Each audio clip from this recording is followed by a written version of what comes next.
اسی پر بات کریں گے۔ سینئر اینالسٹ، سینئر جرنلسٹ سمیع اللہ ملک صاحب نے ہمیں جوائن کیا ہے۔ السلام علیکم، بہت شکریہ آپ کے وقت کا، کافی دن بعد آپ سے بات ہو رہی ہے۔ سب سے پہلے گزشتہ یوم آزادی مبارک آپ کو ویلکم کروں گی۔ یہ جو اس وقت ڈیولپمنٹ سامنے آ رہی ہے پاکستان سے، فیض حمید صاحب کی جو گرفتاری ہے، کس طرح سے دیکھ رہے ہیں آپ اس پیش رفت کو؟ کیا پاکستان میں یہ ایسا کچھ ہوا ہے جو آج سے پہلے کبھی نہیں ہوا، یا یہ نارمل ہے؟ اعوذ باللہ السمیع العلیم من الشیطان الرجیم، بسم اللہ الرحمن الرحیم۔ لقد خلقنا الانسان فی احسن تقویم، صدق اللہ العلی العظیم۔ بسم اللہ الرحمن الرحیم، مکر مکر اللہ واللہ خیر الماکرین، صدق اللہ العلی العظیم۔ رب اشرح لی صدری یسر لی امری واحلل عقدۃ من لسانی یفقہوا قولی۔ ربنا تقبل منا انک انت السمیع العلیم، آمین یا رب العالمین۔ کروڑوں حمد و ثنا رب تعالیٰ کی ذات گرامی پر، اور کروڑوں درود خاتم نبی رسول اکرم صلی اللہ علیہ وسلم کی ذات مبارک پر، اما بعد۔ گزارش یہ ہے کہ بیٹا آپ باقی اس میں تو کوئی شک نہیں، اور پہلے تو میں آپ کے توسط سے یوم آزادی آپ سب جتنے بھی سننے والے جتنے پاکستانی ان کو بھی مبارکباد دینا چاہتا ہوں آپ کے توسط سے۔ خدا کرے کہ اللہ کرے کہ جس مقصد کے لیے ہم نے اس ملک کو بنایا تھا، جس ملک کے لیے اللہ تعالیٰ نے ہمیں ایک موضوعاتی ریاست ہمیں عطا کی تھی، اس میں فی الحال اس کے گول تک ہم پہنچے میں ابھی تک ناکام ہیں یا کامیاب نہیں ہو سکے۔ اللہ کرے کہ وہ جو مقصد جو کہ ہمیں جس مقصد کے لیے اللہ تعالیٰ نے عطا کیا تھا، اس مقصد میں ہم کامیاب ہو جائیں۔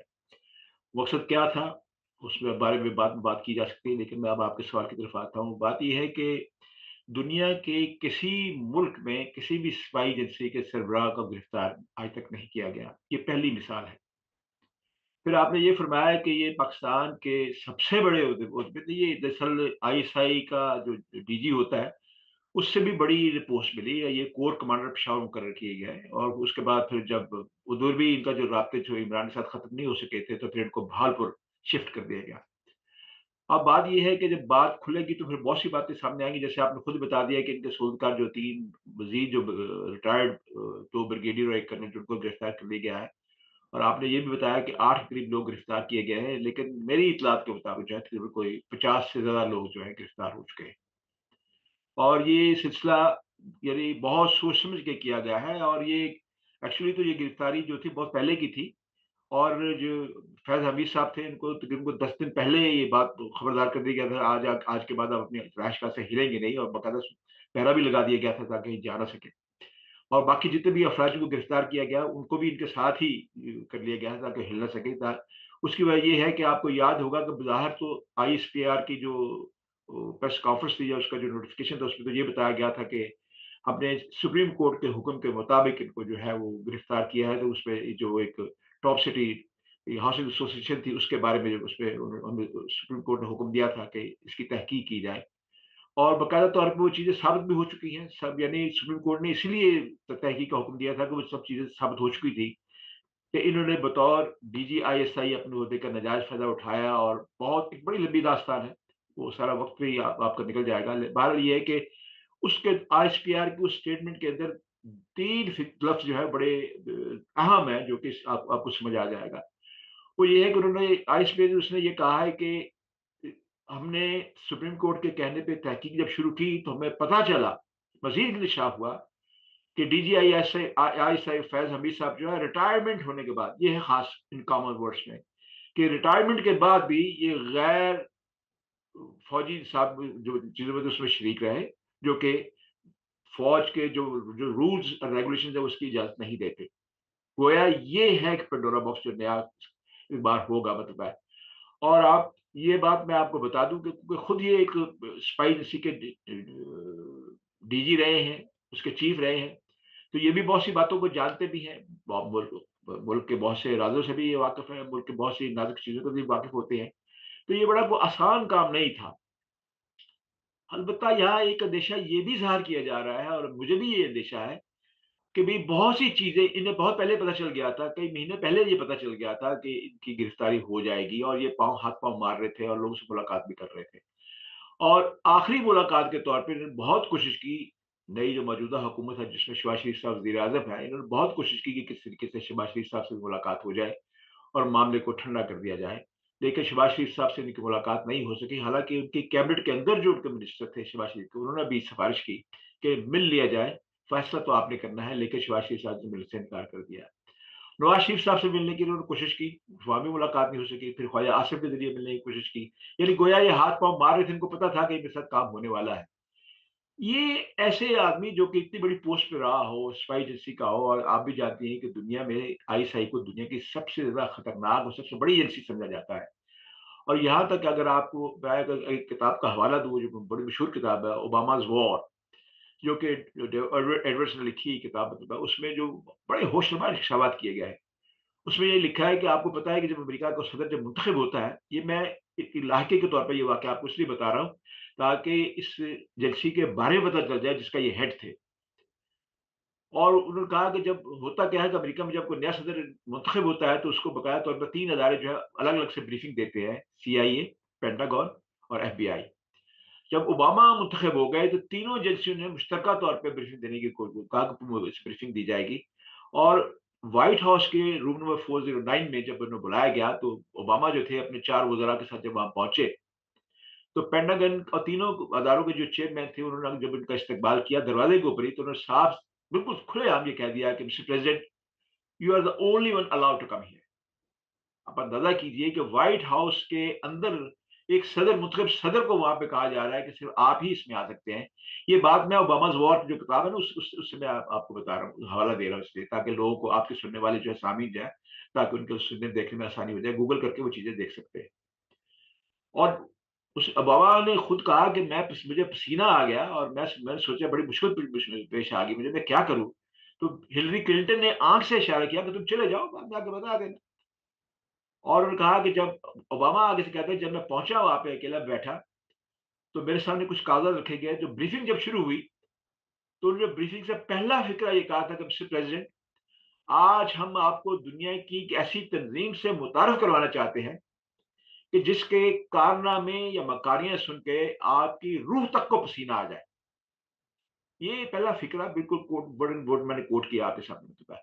ये उस आईएस, और बड़ी बड़ी लंबी बात है, लेकिन मैं यहीं पे ख़त्म करता हूँ। ये उस आईएसआई के मतलब हेड थे, जिनके बारे में खुद अमेरिका जैसी बड़ी ताकत जो है, वो क्या रिमार्क सकती है। अब खदशा ये है कि अगर ये, मैं इस खदशे की बात कर रहा हूँ, मुमकिन है कि मेरा खदशा गलत, अल्लाह करे ये गलत हो। मुझे लगता ये है कि ऐसा ना हो कि इन्होंने अपनी बचत के लिए बहुत सी चीज़ें जो है रिकॉर्ड करके मुल्क से बाहर भेज दी हों। जैसे इमरान खान साहब ये फरमाया करते थे कि अगर मुझे कुछ हुआ तो मैंने बहुत सी चीज़ें पहले से मुझसे बाहर भेज दी हैं। ये है वो गैर ज़िम्मेदाराना रवैया हमारे मुक़्तदर अशराफिया का, वो शायद सिविलियन हो या आर्मी के हों या कुछ-कुछ भी हो, कि जो अपनी स्किन को बचाने के लिए मुल्क को दाँव पे लगा देते हैं। ये सबसे बड़ी खतरनाक बात है। अब ये है कि बाकायदा तौर पे जब तहकीक हुई, तो ये अब जो अदारे हैं, आप भी जानते हैं, हम भी सब जानते हैं, ये उतनी देर तक ये इतने बड़े आदमी को हाथ नहीं डालते, जब तक इनके बारे में पूरे 100% से ज़्यादा इन्हें पूरा यकीन ना हो जाए। अब इस सिलसिले मेरे सुनने में जो आया कि इस सिलसिले में तकरीबन 200 से ज़्यादा वीडियो क्लिप्स हैं। इससे कई ज़्यादा हज़ार के करीब ऑडियो क्लिप्स हैं, जिनको फोरेंसिक टेस्ट हो चुका है। कई टेलीफ़ोन सेट्स हैं पीटीआई के लीडर्स के, मतलब उसमें यास्मीन रशीद भी है, जिन-जिन के साथ इनका नाता था, रिटायरमेंट होने के बाद भी, रिटायरमेंट से पहले भी। ये तमाम टेलीफ़ोन जो फोरेंसिक टेस्ट भी हो चुके हैं। अगर आपको याद हो तो पिछले दिनों रऊफ़, जो पीटीआई के जो बड़े अहम लीडर हैं, स्पोक्समैन भी हैं रऊफ़ साहब, उनको गिरफ्तार किया गया, पीटीआई के दफ्तर से लैपटॉप उठा लिए गए, सबके फोरेंसिक टेस्ट हो गए। तो गोया ये पूरा काम मुकम्मल करने के बाद, 100% सबूत के बाद इनको हिरासत में लिया गया, और इनको 4 दिन पहले इसलिए ऐलान नहीं किया गया कि पाकिस्तान के एक सपूत अरशद नईम ने, क्योंकि एक मेडल जीता था, जिन्होंने गोल्ड मेडल 42 साल का मेडल जीता था, तो हुकूमत ने ये मुनासिब समझा कि हम इस खुशी के मौके के ऊपर दोनों खबरों को गुड़बड़ ना कर दें, ताकि कौम जो है एक खुशी का मौका देख ले। उसके फौरन बाद जो है फिर इसको कर लिया गया। इसके साथ ही फिर आप ये देखें कि जो रिटायरमेंट के बाद भी इनका राब्ता रहा, और सबसे बड़ी बात ये है कि हम, ये एजेंसियाँ जो हैं वो इस बात पे कन्फर्म है कि 9 मई का जो वाक़या है, जो कि इमरान खां कुछ मुलविस किया जा रहा है, उसके पीछे जो ब्रेन माइंड है, वो ये फैज़ हमीद का है। और फैज़ हमीद का क्यों है, इसके बारे में सवाल करेंगे, उसका भी मैं आपको जवाब दे दूँगा, क्योंकि एक चक्लिस्ट थी इक़्तिदार की। जी, जी, जी। और जैसे कि हम सब जानते हैं कि और कोई देखिए, एक प्लान था, इसके लिए फिर बकाया तौर पे, अब मुझसे अगर सवाल पूछेंगे फिर मैं आपको बता दूँगा। तो ये है। समीउल्लाह मलिक साहब, इससे मैं चाहूँगी कि 9 मई के वाक़ये की तरफ आएँ, लेकिन सबसे पहला सवाल जो बहैसियत पाकिस्तानी मेरे जहन में आता है कि हम आज तक यही कहते रहे थे कि ये जो फ़ौजी अफसरान होते हैं ये भी इंसान ही होते हैं।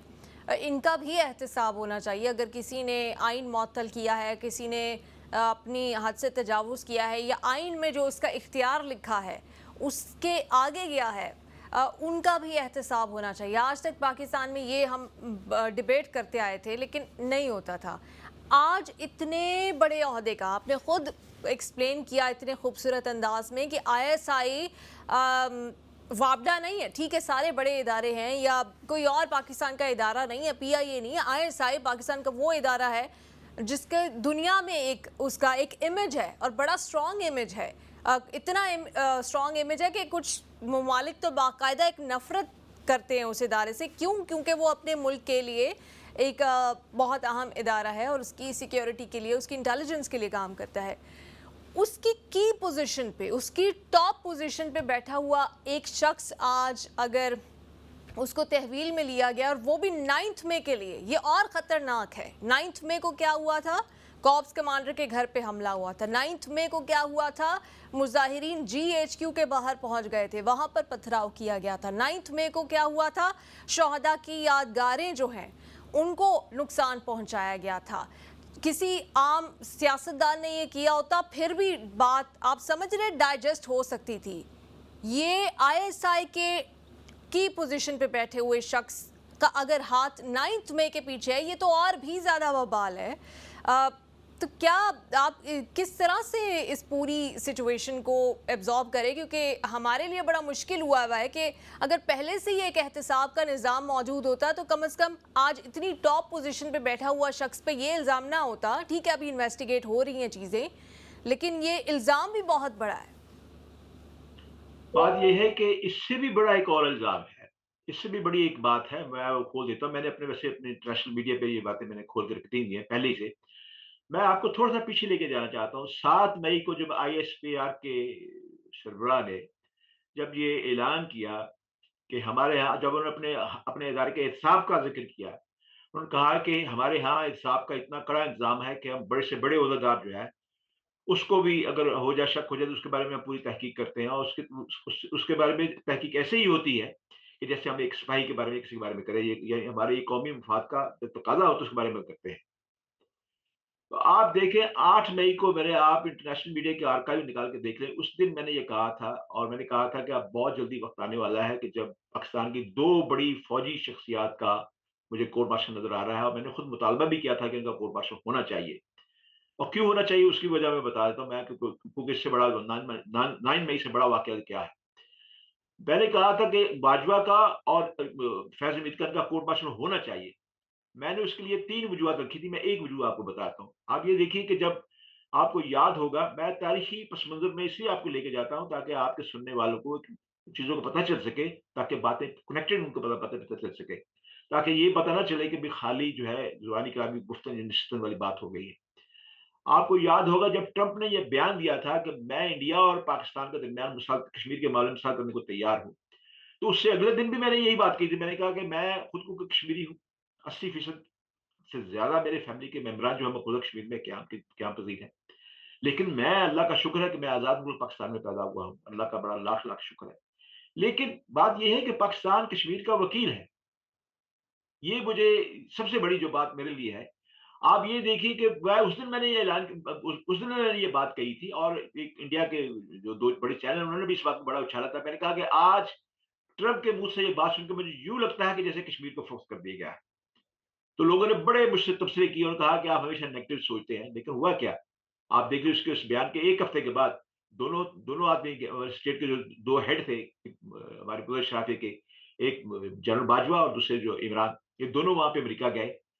मुशर्रफ जो कि सबसे बड़ा टाउट था अमेरिका का, हमारी इस फ़ौज का जो सबसे बड़ा टाउट था, जिसने हमारे मुल्क मुल्क की गैरत और हर अहमियत को उसने बेच के रख दिया था। उसको कभी सलामी नहीं दी पेंटागन के अंदर जाके, लेकिन जनरल बाजवा को 18 गन की सैल्यूट से सलामी दी गई। वहाँ कश्मीर का जब फैसला कर दिया गया, उसके बाद देखिए 5 अगस्त का मामला हो गया। हमारे वज़ीर-ए-आज़म इमरान खान जब एयरपोर्ट पे अमेरिका से आ रहे थे, तो उन्होंने पहले ऐलान कर दिया पार्टी के लोगों का, सब लोग एयरपोर्ट पे आ जाओ और बहुत मजमा लेके आ जाओ। अभी आप ये देखें कि अभी लोगों को पता नहीं था कि क्या बात हुई वहाँ पे। लेकिन इमरान खान साहब ने बड़े फ़ख्र से कहा कि मुझे यूँ लगता है कि जैसे मैं दोबारा वर्ल्ड कप जीत के आ गया हूँ मैं। वर्ल्ड कप मैंने जीत लिया है। फिर साथ ही उन्होंने ये कह दिया, उनके मुँह से ये बात निकल गई कि भई कश्मीर के बारे में कोई किसी को मतलब हड़तालें करने की या किसी को बाज़ारी करने की ज़रूरत नहीं है। मैं कश्मीर का खुद वकील हूँ, मैं कश्मीर का खुद केस लड़ूँगा। और अगले दिन खुद आके इन्होंने प्राइम मिनिस्टर हाउस में जो प्रेस कॉन्फ्रेंस की उसमें ये कहा कि हम कश्मीर के बारे में हर फ्राइडे के दिन जो है एहतजाज किया करेंगे। अभी 5 अगस्त नहीं आया अभी, उससे पहले ही ये चीज़ें सारी उगली जा रही है मतलब ताकि कौम को तैयार किया जाए। और कहा कि हर हफ्ते हर जुमे को हम एहतजाज किया करेंगे और अब 2 दिन बाद जो जुमा आया, 15 दिन के लिए फोटो सेशन किया, इमरान खान घर चले गए, उसके बाद वापस नहीं आए।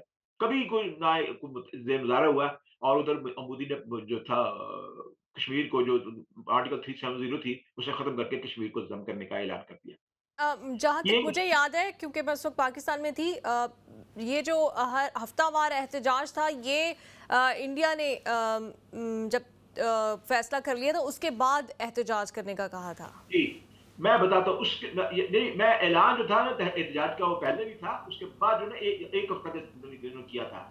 ये विदिन फ्यू डेज़ की बात है, चंद दिनों की बात है, अगर तारीखें देखिए ना आप 2-4 दिन का फ़र्क है।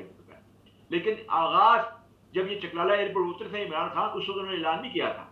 एक तो ये बात है। तीसरी बात, अब अचानक शाम को भागे हुए जाते हैं इमरान खान के पास कि जी मुझे पता चला है कि मोदी जो है पाकिस्तान आ रहा है। इमरान खान ने कहा आपको पता है इमरान खान ने उनसे कहा कि आप देखें वो तो यौम कश्मीर आ रहा है, हमने आगे इलेक्शन भी लड़ना है, हमारी जमात पहले से सियासी तौर पर बहुत मुश्किलात में घिरी हुई है। ये क्या हो रहा है? मैं वज़ीर ख़ारिजा मुझे इस बात का इल्म भी नहीं है। तो इमरान खान ने शाम को ऐसे कहा कि हाँ, मुझे ये तो ज़रूर बताया गया है, फैज़ हमीद का नाम लेके बताया गया और एक बाजवा को बताया उसने कि भई हम जो फैज़ हमीद है इसकी अजीत डोर से बातचीत चल रही है। बैकडोर चैनल पे बातचीत चल रही है। लेकिन मुझे ये नहीं पता कि वो मोदी का जो है ना वो दौरा दौरा पाकिस्तान जो है वो तय किया जा रहा है। उसके फ़ौरी बाद जब इमरान खान ने जब बाजवा से जब राब्ता किया तो बाजवा जब आया, बाजवा ने कहा कि हमने तो आपको बता रखा है। ये मामला जो है प्रोग्राम के मुताबिक चल रहा है। यानी गोया कि जो बातें हम अमेरिका बहादुर को कह के आए हैं, वो बातें उसके मुताबिक हो रही हैं। और इसी असना में अगर आपको याद हो तो फिर मामला तो रुक गया, लेकिन इसी असना अगर आपको याद हो तो बाजवा ने बकाया तौर पे पाकिस्तान के बड़े टॉप के जो 24 अखबारनवीस थे, उनको बुला के अपना रोना शुरू कर दिया। एक सिपह सलार जो है वो बुज़दिली का रोना रो रहा है कि हमारे पास पुराने टैंक्स हैं, हमारे पास पेट्रोल नहीं है, हमारे पास ये चीज़ें नहीं है। होना तो ये च उसी दिन होना तो ये चाहिए कि ऐसे जनरल तो उसका भी इसका यानी कोर्ट मार्शल होना चाहिए। अब इसको जब समीउल्लाह ये मलिक साहब, सिर्फ एक पॉइंट मैं ऐड करना चाहूंगी, शायद आप तक इस बारे में कोई मैं इतलात ये पहुंची हो। इसी फ़िक्र में मुकम्मल करता हूँ, उससे मुकम्मल हम्म। वो बात ये है कि क्या फैज़ हमीद को गिरफ्तारी का मकसद क्या ये नहीं है कहेंगे फिर मैंने जो कुछ भी किया है, मैं फैज़ हमीद जनरल बाजवा मेरा चीफ था इसलिए मैंने ये किया है। ये प्ली तो उठाएँगे, ये कहेंगे कि मैंने किया है। इसलिए दोनों का कोर्ट मार्शल होना ज़रूरी है और मैं ये समझता हूँ कि आइंदा दिनों में मुमकिन है कि आप ये खबर भी सुनें कि जनरल बाजवा को भी जो है इस तहकीक के लिए बुला लिया गया है। ये पहले ही खदशा जो है वो जाहिर किया जा रहा है, और आपने अगर देखा हो कुछ तस्वीर आई हैं आज, जो माजी के आर्मी चीफ रही हैं, फॉर्मर आर्मी चीफ्स, वो एक तस्वीर में इकट्ठे दिखाई दिए हैं। वेटरन्स की एक मीटिंग थी, एक गेट टुगेदर थी, उसमें आसिम मुनीर सबको वेलकम करते हुए दिखाई दे रहे हैं, उसमें राहील शरीफ भी नज़र आ रहे हैं। लेकिन उसमें अगर कोई जो फॉर्मर आर्मी चीफ्स में से मिसिंग है तो वो जनरल बाजवा उसमें दिखाई नहीं दे रहे, जिसके बाद अब डिबेट हो रही है कि उस तस्वीर में जनरल बाजवा क्यों नहीं है। देखिए मैं आपको बात बताऊँ, खुल के बात करनी चाहिए। जनरल बाजवा को बुलाया नहीं गया। जनरल बाजवा को नहीं बुलाया गया। यही सबसे बड़ा साइन है। सब यानी मैं जो बात आपसे मैंने की है, यही मेरी बात की तस्दीक करती है कि आइंदा ये तहकीक का जो है फंदा उनके गले में पड़ने वाला है।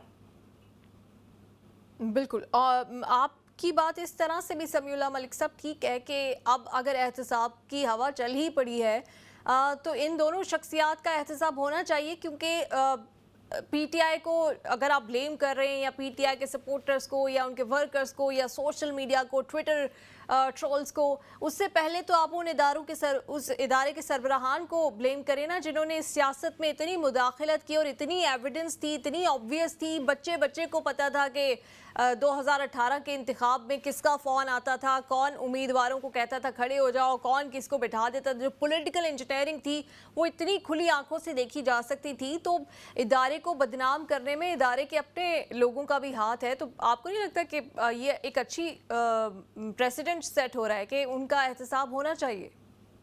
मैं आपको एक फ़ॉर्मूला बताने लगा हूँ और उसकी तफ़सील पे जाए बगैर आप अगर आप सवाल कर लीजिएगा।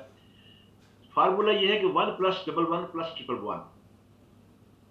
अब 1 तो पकड़ लिया गया है, 11 जो है वो भी आ गए हैं, अब प्लस 111 जो है उनकी बारी है। उसमें देखिए मैं बताऊँ, आपने बहुत अच्छा सवाल किया और मुझे बड़ी खुशी होती है, मैं आपके प्रोग्राम में आने के लिए इससे भी मुझे बड़ी मुसर्रत होती है कि आप बहुत मेहनत करके बहुत अच्छे सवाल करती हैं। बात ये है बेटा कि जब इमरान खान को लाया गया तो पहले ये सोचिए कौन लाया इनको? क्या हमारी फ़ौज का भी प्रोविडेंस है? इनका तो हक है कि वो उस सियासत में इतनी तब्दीली करें, लेकिन हमारे मुल्क में बदनसीबी से ऐसा चल रहा है, ऐसा हो रहा है। मैं कहता हूँ कि दुनिया के तमाम ममालिक में ये स्पाई एजेंसीज़ होती हैं, वो काम करती हैं, उनके अपना एक डोमेन होता है, उस डोमेन की तरह के वो काम करते हैं। इसमें कोई शक नहीं कि हमारा आईन जो है इस बात की इजाज़त देता है कि जितने भी ये इदारे हैं वो प्राइम मिनिस्टर के अंदर होते हैं। फ़ौज का जो कमांडर चीफ वो भी और जो डीजीआईएसई, लेकिन इसके अलावा फ़ौज का अपना एक डिसिप्लिन जो है वो भी आईन का एक हिस्सा है कि डीजीआईएसई ये सब जो तकर्रियाँ जो है मतलब है ये फ़ौज का चीफ ही करता है, वज़ीर-ए-आज़म नहीं करता। वज़ीर-ए-आज़म का काम डिस्कशन करना होता है चीफ के साथ और उसके बाद उसका काम होता है उसे अप्रूवल देना। अगर नहीं अप्रूवल देना उसकी वजह बताएगा, अगर अप्रूवल देना है तो उस पे उसे यानी लेकिन ये काम जो है ये आर्मी चीफ का होता है, चाहे वो कोई X Y. Senior political analyst, senior journalist Samiullah Malik साहब हमारे साथ ही हैं। आप बहुत अहम बात कर रहे थे, मैं चाहूँगी कि आप वहीं से गुफ्तगू का आगाज़ करें, क्योंकि अभी तक पाकिस्तान का नौजवान जो कि कैपिटल समझा जाता है पाकिस्तान का इस वक्त सबसे बड़ा, वो भी इन इवेंट्स को बड़े गौर से देख रहा है और समझने की कोशिश कर रहा है, क्योंकि अभी तक वो कश्मकश में है कि उसे पाकिस्तान में रहना है, पाकिस्तान से बाहर जाना है, होप रखे ना रखे। अब ऐसा इवेंट ये हुआ है तो उसके लिए भी बड़ा अहम है। मैं चाहूँगी कि आप अपनी बात को कंटिन्यू कर लीजिए। मैं एक बात आपसे कर रहा था कि ये इख्तियार जो है पाकिस्तानी आर्मी चीफ का होता है कि वो मुकर्रर करे आईएसआई, एमआई इनके जिन इदारों के सरबराहों को वो खुद मुकर्रर करे, लेकिन उसका अप्रूवल जो है वो वज़ीर-ए-आज़म से लिया जाता है। आपको याद होगा कि आसिम मजीद साहब जो थे, फैज़ हमीद से पहले जो आजकल जो हमारे चीफ हैं, ये फैज़ हमीद से पहले आईएसआई के डीजी थे और जब ये गए और जब इन्होंने जाके इमरान खान साहब की बात मानने से इसलिए इनकार कर दिया और कुछ ऐसी चीज़ें थी वो मैं कौमी सलामती की चीज़ें वो मैं नहीं आपको बता सकता। लेकिन ये है कि उसके बाद इन्होंने साथ ये भी फाइल भी एक आगे उन्होंने आसिम मजीद साहब ने बड़े बड़े हम्बल मिजाज से इनको जाकर समझाया कि देखिए कि करप्शन के सारे रास्ते जो है आपके घर से चल रहे हैं। पंजाब के अंदर जो करप्शन हो रही है, इस्लामाबाद जो करप्शन हो रही है, बल्कि सारे पाकिस्तान में जो करप्शन हो रही है और बड़े वसी पैमाने पे हो रही है, इस पे इमरान खान से जब बुरा बनाया तो आसिम साहब ने आसिम जो हमारे चीफ है ना उनको फाइल उनको दे दी। उनको ये फाइल देख लीजिए, ये पूरे एविडेंस के साथ आपके सामने रख के जा रहा हूँ। और जब वो फाइल के सामने गई तो इमरान साहब बड़े शिश्तर हो गए और फौरी तौर पे उन्होंने बाजवा से जब राब्ता करने की कोशिश की तो बाजवा जो जहाज में बैठे हुए थे, वापस आ रहे थे, बाहर गए हुए थे तुर्की। उन्होंने जहाज के अंदर राब्ता किया, उसने कहा कि तुम यहीं से ऑर्डर इश्यू करो, इसको निकालने के लिए इस नया आदमी लाओ और नया आदमी का नाम भी इन्होंने खुद दिया फिर मतलब कि भई इसका दिया जाए। बाजवा ने कहा मैं मुझे पहुँचने दें आप, मैं पहुँच जाऊँ तो फिर आपको बात बताऊँगा। ये वो बातें हैं जो कि ऑलरेडी कि बाजवा खुद अपनी बातों में कर चुके हैं और सामने आ चुकी हैं। जब यहाँ आए तो उन्होंने फिर इसी इमरान के कहने के पे इनको फारिग किया गया और फैज़ हमीद को जो है इनको चीफ बनाया गया।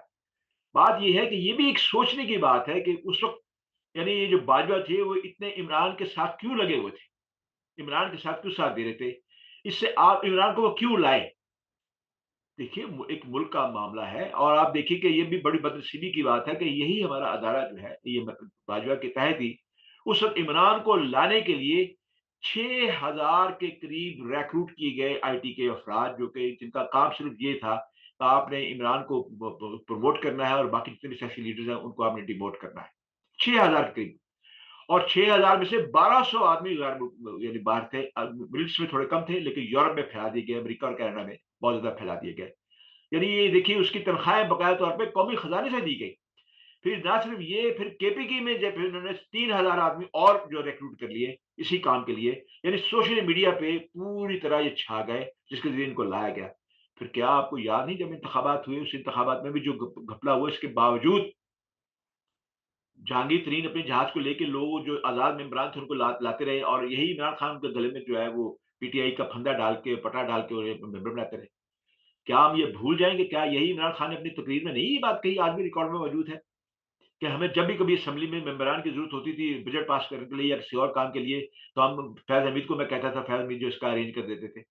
गोया ये अदारा इस कदर मजबूत हो गया, इस कदर ताकतवर हो गया, फैज़ हमीद ने तो सियासत के अंदर इतना अमल दखल इसका शामिल हो गया कि ये इसने तो अपने इख्तियारात को यानी ज़ालिमाना तरीके से इस्तेमाल करना शुरू कर दिया, जिसमें एक टॉप सिटी हज़रत सचिन का भी, जिसकी वजह से ये काम शुरू हुआ, वो भी आ गया, और भी बहुत सी चीज़ें हैं। और मसला जो मैंने शुरू में आपसे अर्ज़ किया कि एक खदशा जो इस बात का जो है ये है कि ऐसे आदमी जो होते हैं, जो कि स्पाई, दुनिया की इतनी बड़ी स्पाई एजेंसी का हेड हो, उससे आप कोई भी तवक्को रख सकते हैं कि खुदा न खास्ता वो अपनी जान को बचाने के लिए बहुत सी चीज़ें कर सकता है, और उससे कर दी होंगी। और सिर्फ यही नहीं, मुमकिन है कि बाजवा भी, यानी बाजवा अगर आएँगे तो ये भी पाकिस्तान की तारीख का एक बहुत बड़ी बात होगी, क्योंकि आपको याद होगा कि मुशर्रफ को भी हमारी असम्बली ने फांसी की सज़ा दी थी, मौत दी थी आर्टिकल 6 के तहत। उसको जनरल राहील ने चुपके से निकाल दिया, और उसकी फिर मैयत ही वापस आई। वो जो मौके दिखा के पूरी कौम को डराता था, वो देखिए उसकी फिर मैयत ही यहाँ पे पहुंची वहाँ पे। और जिस दिन उसकी मैयत का, जिसका जनाजा था, उसी दिन आसिम मुनीर जो थे यहाँ पे लंदन में मौजूद थे, सेंट हॉर्स सेंट इसमें इज्तिमा में शिरकत करने के लिए आए हुए थे। ये सारी बातें अगर आप जमा करें, आपको नजर आएगा कि पाकिस्तान के अंदर, हमारा पाकिस्तान दुनिया में बड़ा अजीबोगरीब मुल्क है। सच्ची बात मैं ये भी आपसे अर्ज कर दूं, यानी बिलाशुबा बरसगीर की तकसीम की जदीद तरीका ये बड़ा चौंका देने वाला वाकया था, पाकिस्तान का बनना, जिसके नतीजे में ये यानी पाकिस्तान बना। यानी दुनिया के नक्शे में एक नया मुल्क का आना, एक मोजाती रियासत थी जो कि अल्लाह ताला ने हमें 27 रमज़ान की मुबारक शब को हमें अल्लाह ताला ने अता फरमाया। ये बड़ी एक, जो रमज़शनास है वो इस बात को समझ सकते हैं। लेकिन यानी जमहूरी तरीके से जमहूरियत के लिए कायम होने वाली इस ममलकत में आमरीत भी बेहिसाब, और जमहूर की जमहूरियत नवाजी की भी कोई हद नहीं है। अब अंदाजा इससे लगा लें कि कौम 21वीं सदी में पूरी तरह से 4 फौजी हुकूमतें मुक्त आ चुकी है। यहाँ जमहूरी से लगन भी ऐसी है कि पाकिस्तान की पहली निसफ सदी के काउंट में निसफ दर्जन मुल्क की जमहूरी तरीके मौजूद है। आज़ादी साहब के लिए मुसलसल जदोजहद का एक शानदार तारीख इसके अलावा है। दानश्वरों और सहाफ़ियों की अक्सरियत बदतर मुंतखब हुक्मरान जो दावे लगाते हैं, ये बदतर मुंतखब हुक्मरान बेहतरीन अमर से बेहतर है कि फलसफा जमहूरियत की ऐसी ही इन्होंने गर्दान लगाई, आज वो सारे सबकर्ट हुक्मरान जो फिर से दोबारा बाहें खोले हुकूमत को फिर लूट रहे हैं। फिर वो पॉपुलर सदर बन के अपनी तमाम करप्शन और सिविल आमरी समेत इसमें समा गए। यहाँ डिक्टेटर, मैं कहता हूँ अजीबोगरीब, यहाँ ये डिक्टेटर चैन से हुकूमत कर सकते हैं, और जब वो जाते हैं तब भी उनका बुरा हाल होता है, इसके बावजूद फिर उनको खास रहती कि दोबारा आ जाए। गोया यहाँ इस मुल्क में ना तो डिक्टेटर चैन से हुकूमत करते हैं, ना मतलब हुक्मरानों को यानी आराम से रहने दिया जाता है। जो ही कोई हुकूमत आती है, दूसरी जो हारने वाले होते हैं, वो धांधली का इल्जाम लगा के जो है उसको फिर सारा उसका टिंडों से ज़ाहिर महफूज रखते हैं। इमरान साहब में यही हुआ, जब इमरान को जब पोजीशन दिलाई गई, वज़ीर-ए-आज़म बनाया गया, तो फिर बात ये है कि जब इमरान अपनी गेम पे था, इमरान ने जब जब फैज़ हमीद के बारे में जब उसको जब तब्दील करने लगा चीफ बाजवा, तो मामला आपके सबके सामने आ गया। आपके वक्त की कमी है, लेकिन मैं इशारतन आप सब बातें बताता जा रहा हूँ आपको मैं। और यहाँ से एक ऐसा काम शुरू हुआ जब इमरान में और जनरल बाजवा जो कि इसको लाए थे, इनके दरमियान आपस में इख्तिलाफ हुआ। ये बात याद रखें कि बाजवा या कोई भी फौजी जनरल हो, इनकी अपनी भी एक कैबिनेट होती है फौजी की अपनी भी। एक तो कोर कमांडर्स होते हैं, वो अलग बात होती है, लेकिन अपनी जो बहुत करीबी कैबिनेट होती है जो वो फैसले करते हैं कोर्ट के क्या फैसले किए जाए, जो कि इनके डोमेन नहीं है, हमारी फौज के लोगों का डोमेन नहीं है कि अपने फैसले किए जाए। ये खालसन जमहूरी अंदाज में मुल्क बना था, जमहूरी अंदाज में इस पर चलाना पड़ेगा। मैं कहता हूं कि वैसे तो इस्लाम के नाम पे बना है, लेकिन अगर आप इसको जमहूरियत का नाम ही देते हैं, यहाँ से जमहूरियत सीख लें। यहाँ के आपको यहाँ के जिस मुल्क में हम रह रहे हैं, आपको क्या यहाँ के फौज के चीफ के नाम का पता है आपको? नहीं। आपको किसी हमारे चीफ जस्टिस के नाम का पता है यहाँ पे? आपको किसी को नहीं पता। बिल्कुल। कि आपका क्या ख्याल है? मैं आपसे एक सवाल करना चाहती हूँ। आपने कहा कि इमरान खान को लाए, और ये बड़ी इस पे बहस होती है, इमरान खान को लाए, इमरान खान को लाए। एक पर्सपेक्टिव इसका ये भी है عمران خان کون تھا؟ عمران خان ایک پاکستانی تھا جس نے پاکستان کے لیے اس کی ایک کنٹریبیوشن بھی تھی، اور کون سا ایسا سیاست دان نہیں ہے پاکستان میں جسے کوئی لایا نہیں ہے؟ نواز شریف کو کون لائے سب کو پتہ ہے، پیپلز پارٹی کو کس نے مضبوط کیا سب کو پتہ ہے، سب کے پیچھے کوئی نہ کوئی ملٹری لیڈرشپ، کوئی نہ کوئی ایک جنرل وہی موجود تھا۔ تو جب عمران خان کو لایا گیا، اور یہ بھی نہیں کہ جب یہ بات ایسے کی جاتی ہے کہ عمران خان کو لایا گیا جیسے کوئی عمران خان آؤٹ سائڈر تھا اور اس کو لا کر ملک کا بڑا نقصان، میں آپ کی بات نہیں کر رہی لیکن آلموسٹ پاکستان میں یہ اس طرح کی ڈیبیٹ ہوتی ہے، ایک پاکستانی ہی تھا، جب اس سے پہلے بھی لاتے تھے اب انہوں نے ایک نیا ایکسپیریمنٹ کر لیا۔ تو عمران خان اگر رہتا یا آ گیا تھا، باقی سارے بھی ایسے ہی آتے، ابھی جو کچھ ہو رہا ہے، اگر فیض حمید سیاست میں مداخلت کر رہے تھے، ابھی کون سا حالات بدل گئے ہیں؟ اب جو نیکسٹ کوئی لیڈرشپ آئے گی، ملٹری لیڈرشپ، وہ ہو سکتا ہے ان کے خلاف کوئی ایکشن لے رہی ہو، ابھی بھی حالات وہی ہیں، ابھی بھی فون آتے ہیں، ابھی بھی لوگ اٹھائے جا رہے ہیں، سڑکوں سے غائب ہو رہے ہیں، ایک چھوٹی سی کوئی سوشل میڈیا پہ ویڈیو بنانے کے اوپر اٹھائے جا رہے ہیں، اب کون سا کچھ بدل گیا ہے؟ تو یہ ہم اپنی ہسٹری عمران خان سے کیوں ٹھیک کر رہے ہیں؟ اگر ہم نے ٹھیک کرنی ہے تو پھر ایک بار ہم بیٹھ کے یہ کیوں نہیں فیصلہ کر لیتے کہ اب موجودہ D G I S I ہو یا فارمر ہو یا آنے والا ہو، کوئی اس ڈومین سے آگے نہیں جائے گا، وہ فیصلہ ہم کب کریں گے؟ دیکھیے بات یہ ہے کہ میں نے خود ہی دو فکروں میں یہ بات کہی ہے کہ یہاں نہ تو ڈکٹیٹر چین سے حکومت کرتے ہیں، نہ کرنے دی جاتی ہے، نہ ہی سیولین کو حکومت کی کرنے دی جاتی ہے۔ میں نے اسی تو آپ سے کہا نا کہ اگر آپ ویسے تو بات یہ ہے کہ میں آپ ایک اور چھوٹا سا فکر آپ سے کہہ دوں، اس کے ساتھ بڑا ضروری ہے کہنا، اگر میں آپ سے ایک وعدہ کروں وہ توڑ دوں، پھر وعدہ کروں پھر توڑ دوں، پھر وعدہ کروں پھر توڑ دوں، میں نے توبہ کی پھر توبہ کی، توبہ کر کے توبہ توڑ دی، میری اس توبہ سے توبہ توبہ توبہ کر اٹھی، یہ ہے ہمارا حال۔ آپ یہ جتنے بھی میں نے خود آپ سے کہا نا کہ نصف صدی تک تو یہ ہمارے فوجی ہمارے سربراہ رہے، انہوں نے حکومت سنبھال رکھی، یہ اس جمہوریت کے پودے کو اپنے ڈکٹیٹرشپ کے لوٹے سے پانی دیتے رہے، کیا یہ کام یہ بات درست نہیں؟ یہی تو حقیقت، زمینی حقائق تو یہی ہے۔ پھر یہ ہے کہ ان فوجیوں کو بلاتا کون ہے؟ جو الیکشن میں ہار جاتا ہے وہ فوجی کو بلانا شروع کر دیتا ہے، جیٹ کی طرف اس کے منہ ہو جاتا ہے اور پکارنا شروع کر دیتے ہیں۔ وہ کیا خود آتے ہیں یا وہ خود ایسے حالات پیدا کیے ہوتے ہیں کہ ان کو ان کے بلائے بغیر گزارا نہ ہو؟ تیسری بات یہ ہے کہ ہمارے ملک میں ایک موضوع جو ادارہ عدلیہ کا ہونا چاہیے وہ بھی آج تک نہیں ہے۔ آپ خود دیکھ لیں، عدلیہ کا ایک فیصلہ ایک جماعت کے حق میں آتا ہے تو کہتے ہیں عدلیہ زندہ باد، لیکن جو ہی وہی عدلیہ، وہی ججز، وہی بلڈنگ، اسی عوام میں اگر فیصلے کے خلاف آتا ہے تو وہ احتجاج کرتے ہیں۔ کیا پی ٹی آئی پچھلے دنوں اس بات کا خوشی سے پھولی سواری نہیں تھی جب سپریم کورٹ کے فیصلے اس کے حق میں آ رہے تھے سیٹوں کے بارے میں، محفوظ سیٹوں کے بارے میں؟ لیکن ابھی جب وہ معاملہ ہوا تو کیا 2 دن پہلے جو آپ کے بیرسٹر گوہر انہوں نے کیا کہا؟ انہوں نے کہا مجھے بڑا دکھ ہوا ہے سپریم کورٹ کا یہ رویہ دیکھ کے، یہ ہمیشہ سے ایسا کرتے آ رہے ہیں۔ پھر اگر ہمیشہ سے کرتے آ رہے ہیں تو 2 ہفتے پہلے تو آپ ان کا ڈھول پیٹ رہے تھے آپ۔ یہ اب یعنی ہمارے قول و فعل کا جو تضاد ہے یہ سب میں ہے، پھر یہ کیوں نہیں آئیں گے؟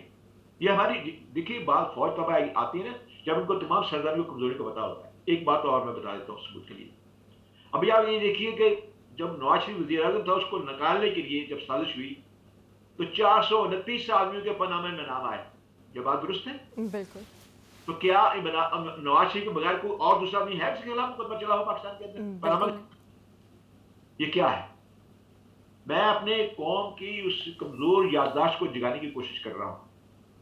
میں خود سے ہمیشہ سے کہتا ہوں کہ میں پچھلے 50 سال سے بڑے زور سے اپنے سوئی قوم کے کانوں کے پاس جا کر ڈھول پیٹ رہا ہوں، ہاتھ شل ہو گئے، زخمی ہو گئے تاکہ انہیں اٹھایا جائے، لیکن یقین کیجیے بعض اوقات میں خود سوچتا ہوں یہ قوم سو نہیں رہی، سونے کی ایکٹنگ کر رہی ہے۔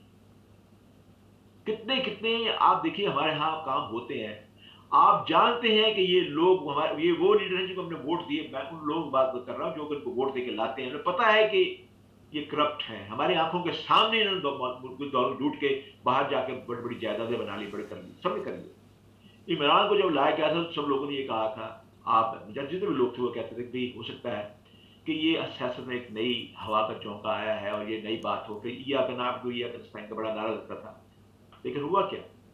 نمک کی کان میں سارے نمک بنتے چلے گئے، بلکہ کچھ تو زہریلے نمک بن کے ایسے بن گئے کہ انہوں نے اس قوم کا بیڑا ہی غرق کر دیا، ہمیں اس حال تک پہنچا دیا کہ ایک طرف ہمیں ایٹمی ملک ہے اور دوسرے ہمارے ہاتھ میں کٹورا پکڑا ہوا ہے بھیک مانگنے کا، عزت ہماری نہیں۔ ابھی آپ نے خود بیٹا پہ کہا کہ یہاں پہ برابر آپ کو حقوق نہیں مل رہے, کوئی 30 نسلیں یہاں پہ رہیں گی, پھر جا کے پتہ چلے گا یہ کیا ہے. کیا خوددار قوم کے جو شہری ہیں, کیا برطانیہ کے لوگ باہر کو ان کو نہیں دیتے؟ کیا امریکہ میں آسٹریلیا پورا بھرا ہوا ہے. چند ماہ پہلے آسٹریلیا میں تھا, ہر تیسرا آدمی مجھے یہاں برٹش ملتا تھا وہاں پہ رہنے والا, تو گئے ہوئے تھے. تو کیا یعنی باہر جا کے رہنا ہے, یہ کام کرنا ہے, اردو بھی کرنا ہے, یہ کوئی بری بات نہیں ہے. یہ برطانیہ خود جو ہے آج سے 250 سال پہلے جب برطانیہ ہندوستان گیا تھا تو کیا یہ کام کرنے کے لیے گئے تھے نا, بیڑا کا جو بھول گیا تھا جہاز کا, تو تبھی یہ گئے تھے. پھر اس کو ایسٹ انڈیا کمپنی, جب جی بھی ایک راستہ ہے. میں کہنے سے مراد یہ ہے کہ میں آپ کو اس بات پہ آپ کو حوصلہ دے رہا ہوں کہ یہاں آ جانا جو ہے کوئی اتنی بری بات نہیں ہے, بڑی بات ہے. آپ پھر یہاں کی آپ نے یہاں کی معیشت کو جو چلایا ہے. چلیے میں اس سے اور آگے ہٹتا ہوں, میں اس پہ پھر پروگرام کر لیں گے. اب آپ یہ دیکھیے کہ جب یہ کام ہونا یہ چاہیے کہ جو لوگ جس ڈومین میں آئے اور جب بہت زیادہ بے اختیار ہو جائیں, پھر ان کو لگام ڈالنے کے لیے قدرت بھی کو فیصلہ کرتی ہے. خاص طور پر پاکستان کے معاملے میں, کیونکہ یہ اللہ تعالیٰ نے خود غیر یعنی بڑے ہی بڑے انداز میں اس کو اللہ تعالیٰ نے مجاہد طور پہ ہمارے حوالے کیا ہے. ایک گولی چلائے بغیر آپ نے لیا ہے. یہ الگ بات ہے کہ مائگریشن کے اندر جو ہے پھر سازش ہوئی, اور لاکھوں مسلمان ہمارے جو ہے مہاجرین بھی ہو گئے, اور بہت سے شہید بھی ہو گئے, شہداء بھی بالکل ہو گئے. اس ملک میں بہت شہداء کا بڑا قرض ہے ہمارے اوپر. میں چلتے چلتے ایک اور بات کا آپ کو حوالہ دے دوں کہ جب ہندوستان پاکستان بن گیا تو سن 48 میں, یعنی مارچ 48 کے اندر یہ فیصلہ ہوا دونوں ملکوں کے درمیان کہ جو لوگ پاکستان میں رہ کے ہندوستان جانا چاہتے ہیں, اور جو پاکستان چاہتے ہیں مسلمان جو ہندوستان میں رہ گئے ہیں, ان کی فہرست تیار کی جائے, پھر ان کو آپس میں محفوظ جو ہے ان کا انتقال کروایا جائے, آپس میں جو تبادلہ کیا جائے. تو انڈیا کے ایل گابا IAS آفیسر تھے, کنیا لال گابا, ان کی کتاب انہوں نے کتاب لکھی ہے پیسو وائس. اس کا اردو ترجمہ مجبور آوازیں جو ہے وہ بھی آ چکا ہے. میں آپ کے سامنے سے یہ بھی گزارش کروں گا اس کو بھی گوگل کر کے دیکھ لیں. میں اس کے بعد کی صرف 2 لائنیں آپ کو بتانا چاہتا ہوں تاکہ آپ اس سے چل جائے کہ پاکستان کی قیمت کیا ہے, ہم نے قیمت کیا پے کی ہے, اور آج ہم کہاں کھڑے ہیں. وہ کہتے ہیں کہ مشرقی پنجاب کے 11,500 کنویں میں سے 7,223 کنویں مسلمان بچیوں کی لاشوں سے اٹے ہوئے تھے, جنہوں نے اپنی عصمت بچانے کے لیے اس میں کود کے اپنی جانیں دے دی. انہوں نے کہا کہ ہمارے پاس اور کوئی ذریعہ نہیں تھا کہ ان کو لاشوں کو نکالے, تو ہم نے یہ کیا کہ ان کو سب کو مٹی سے جو ہے پھر اس کی بیک فلنگ کر دی تمام کنووں کی. یہ اس کتاب کے چیپٹر کا میں نے 2 لائنوں کا میں نے آپ کو حوالہ دیا. یہ قیمت آپ نے ادا کی. میں خود اس خاندان کا فرد ہوں جس کے 49 افراد جو تھے کشمیر سے مائگریٹ کر کے آ رہے تھے, تو صرف 29 جو ہے پاکستان میں پہنچے تھے. یہ سارے ہیں, سب آپ دیکھیں تو وہ غور کریں. آپ مجھے یہ بتائیں اگر کوئی قیمتی گاڑی آپ نے خریدی ہو, نہ نئی ہو, قیمتی گاڑی ہو, تو کیا آپ اجازت دیتے کسی کو آپ کی گاڑی کو خراش ڈال دے, یا کوئی اس سے کو تھوڑا نقصان پہنچائے؟ بھئی ہم نے ملین سے زیادہ جانیں قربان کر دی اس پاکستان کے لیے, اور ان پاکستان میں اقتدار کے کھیل میں ان لوگوں نے ہمارا تماشا بنا کے رکھ دیا ساری قوم کا. کبھی کوئی جیسے ہم نے آپ نے کہا نا کہ میں نہ تو ہمیں سیاستدان ملے ہیں اچھے ملے جو جس کے کو کیسے جمہوری چل سکے. اس کی سب سے بڑی وجہ یہ ہے کہ ہم نے اللہ سے جو اوفو بالعہد کیا تھا کہ اے اللہ, اے بار الہ, ہمیں ایسی زمین دے, ایسا خطہ دے جہاں پہ ہم کلمے کی بنیاد پہ قرآن اور سنت کی حکومت قائم کر سکیں, جہاں ہم ایسی حکومت لا سکیں جہاں بندوں کی غلامی سے نکال کر اللہ کی غلامی میں دے دیا جائے. یاد رکھیں, ایک بہت اہم بات آپ سے میں کرنے لگا ہوں. یہ پورا 6 فٹ کا جو جسم انسان ہے, جس کے آپ کے میرے ہمارے اندر ایک چھوٹا سا لوتھڑا ہے, اسے دل کہتے ہیں. وہ دل اگر وہ ایک ایٹم کی صورت میں کام کر رہا ہے آپ کے باڈی کے اندر, اگر وہ کام کر رہا ہے تو آپ کی زندگی چل رہی ہے, سانس آ رہا ہے. اگر وہ کام کرنا بند کر دے تو بالکل آدمی جو ہے ایسے ہو جاتا ہے جیسے ابلی ہوئی سبزی آدمی اپنے بن میں پھینک دی ہے. یہی بات ہے, آدمی جب مر جاتا ہے تو اسے کہتے ہیں چاہے جتنا مرضی بادشاہ ہو, شہنشاہ ہو, مالک ہو, غریب ہو, کوئی ہو, اسے جلدی لے کے جاؤ, اسے جلدی مٹی کے نیچے دفن کرو. اپنے بچے جو ہے وہ کہتے ہیں جلدی لے کے جاؤ اسے. لیکن اس دل کے اندر ایک خوف رہتا ہے, یا اللہ کا خوف یا دنیا کا خوف. اللہ کا خوف اتنا غیرت مند خوف ہوتا ہے کہ اگر دنیا کا خوف آ جائے تو وہ چپکے سے دبے پاؤں باہر نکل جاتا ہے. اگر اللہ کا خوف ہو تو پھر نہ آپ کو کرپشن ملے گی, نہ آپ کو بددیانتی ملے گی, نہ ظلم ملے گا, نہ فسق ملے گا, نہ فجور ملے گا. لیکن اگر دنیا کا خوف آپ کے دل میں آ گیا ہے تو پھر آپ ایسی رسوا ہوں گے جیسے آپ اس وقت رسوا ہو رہے ہیں. اس وقت دنیا کا خوف اٹھا ہے. سب سے بڑی بات یہ ہے کہ ہم نے اوف بالعہد کی جو خلاف ورزی کی, اللہ سے جو عہد کیا تھا, میں جیسا بھی میں نے کہا کہ ہم نے وعدہ توڑ دیا. بار بار 77 साल से हम वादे तोड़ अल्लाह से वादा तोड़ रहे हैं। अल्लाह इतना करीम और रहीम है कि फिर बार-बार हमें बचा लेते हैं। मैं इस बात का सोचता हूँ, मैं कहता हूँ जब पाकिस्तान में बहुत मुश्किल वक़्त आता है, तो मैं अज़्यूम करता हूँ, चश्म तसव्वुर में देखता हूँ कि वो तमाम शुहदा जो पाकिस्तान बनाने की अपनी जानें दे दी जिन्होंने, वो अल्लाह के सामने जाके अपने कटे-फटे जिस्मों के साथ, खून आलूद जिस्मों के साथ हाज़िर होते होंगे। अल्लाह से दुआ करते होंगे, सजदे में गिर के गिड़गिड़ाते होंगे, या अल्लाह इस दफ़ा रहम फरमा दे, तो अल्लाह रहम फरमा देते हैं। तो ये मसला है हमारे मुल्क के इस मजबूरी मुल्क पाकिस्तान का, जिसकी हम आज़ादी की कल अपने 77वीं साल सालगिरह मनाई है। मैं ये समझता हूँ कि कौमों की ज़िंदगी में 50 साल, 100 साल कोई ज़िंदगी नहीं होती, लेकिन जो हमसे बाद में आज़ाद हुए या हमारे बराबर आज़ाद हुए, वो कहाँ हैं, हम कहाँ हैं? ज़रूरत इस बात की है कि हम आज ईमानदारी के साथ हर आदमी अपना मुहासबा करे। मैं अपना मुहासबा करूँ, आप अपना मुहासबा करें, सब मुहासबा करें। और ये सोचें कि बार-बार हम पे जो अज़ाब आ रहा है, बार-बार हम पे जो मसाइब आ रहे हैं, इसकी वजूहात क्या है? आपको सिर्फ़ एक ही वजह मिलेगी, वो ये है कि हमने अल्लाह की नाफ़रमानी की है। हमने अल्लाह से जो वादे किए वो पूरे नहीं किए। अगर एक माँ अपनी बेटी से वादा करे, वो पूरी ना करे तो बेटी उसकी जान खा जाती है। बाप जो है अपने बेटे से वादा करके फिर उससे वादा पूरा ना कर सके, उससे आँखें चुराता है। तो अल्लाह से आपने इतने सालों से वादे कर रखे हैं, वादे पूरे ही नहीं कर रहे। हमारी दुआओं में कैसे असर होगा? हम हराम खा के कैसे हम अल्लाह से अपनी दुआएँ कबूल कराएँगे? मेरे आका सल्लल्लाहु अलैहि वसल्लम ने एक हदीस है, उसका मफ़हूम ये है कि मेरा उम्मती ज़ानी हो सकता है, जुआरी हो सकता है, तमाम बुराइयाँ उसमें आ सकती हैं, वो झूठा नहीं हो सकता। आप अंदाज़ा करें। उन्होंने कहा कि जब आदमी झूठ बोलता है तो फरिश्ते उससे 100 फरसंग दूर भाग जाते हैं। फरसंग 5 मील वो कहते हैं। 100 फरसंग वो उससे दूर भाग जाते हैं। तो आप कैसे आप अल्लाह की मदद माँगेंगे? कैसे अल्लाह आपकी मदद के लिए आएगा? ये सारी सूरत-ए-हाल है। आपके सवाल के मैंने मेरा ख़्याल है कि ज़्यादा वक़्त ले लिया आपके सवाल को जवाब देने के लिए। जी। मैं चाहूँगी आपको बहुत सारा वक्त दिया है, बस आखिर में एक सवाल ऑब्वियसली ये भी इस वक्त जहनों में आ रहा है कि ये जो गिरफ्तारियां हुई हैं, ये जो कोर्ट मार्शल होने जा रहे हैं और इतने अहम ओहदों के, इसके बाद एक बेचैनी होगी यकीनन फ़ौज के अंदर भी। तो उसको किस तरह से केटर किया जाएगा? ऑब्वियसली हम ये नहीं कह रहे कि कोई भी अपने जो लीडर है उसके खिलाफ या उसके फैसलों के खिलाफ जाएगा, लेकिन यकीनन एक बेचैनी तो होगी। तो क्या उसको फ़ौज के अंदर जो बेचैनी होगी उसको एड्रेस किया जाएगा? देखिए, जहाँ तक बेचैनी का ताल्लुक है ना, तो आपको याद होगा कि ईस्ट पाकिस्तान जो सानहा हमारे साथ हुआ था, उसके अंदर हमारे कितने 34,000 के करीब हमारी फ़ौज जो थी, वो हिंदुस्तान की कैद में चली गई थी। उससे बड़ी बेचैनी नहीं है। वो बहुत बड़ी बेचैनी थी। उसमें भी हम्म। काबू पा लिया गया। सही। अदारों के जो डिसिप्लिन होते हैं, वो ले लेते हैं इस बात को। उनको उनके उनके पास इतने ऐसे शॉक अब्ज़ॉर्बर होते हैं, कोई इतना हम्म। वो इस शॉक को उसके कैटर करें। तो सबसे बड़ी बात ये है कि इतने पूरे साल से ज़्यादा हो गया। अब आप ये देखिए ना कि यहाँ पे राइट्स हुए, यहाँ की हुकूमत ने जो लोगों को पकड़ा, 462 के करीब लोगों को पकड़ा। दिन-रात अदालतें खुल गई और सज़ाएँ भी सुनानी शुरू कर दी। कोई वजह नहीं कि 9 मई को इतनी देर हो जाती, लेकिन सबसे बड़ी वजह ये है कि ये जो पूरा सिलसिला था तहकीक का, ये बढ़ता गया, बढ़ता गया। और एक से एक कड़ी दूसरी कड़ी से होती गई, जिसकी वजह से जो है ये सारा मामला जो है आपको ये करना पड़ा। जी। ये सिर्फ़ ये वजह है जिसकी वजह से मैं आप समझता हूँ कि भई ये माफ़ कीजिएगा जब मैं ऐसे जो बात करूँ। जी, जी, बिल्कुल। बहुत शुक्रिया आपके वक़्त का। बहुत डिटेल में आपने ये जो पूरा अहम मसला है, सेंसिटिव भी है, इस पे बहुत नॉलेजेबल इंसान ही इसके ऊपर तबसरा भी कर सकते हैं, उसका वो आप बयान कर रहे थे। बहुत शुक्रिया आपके वक़्त का।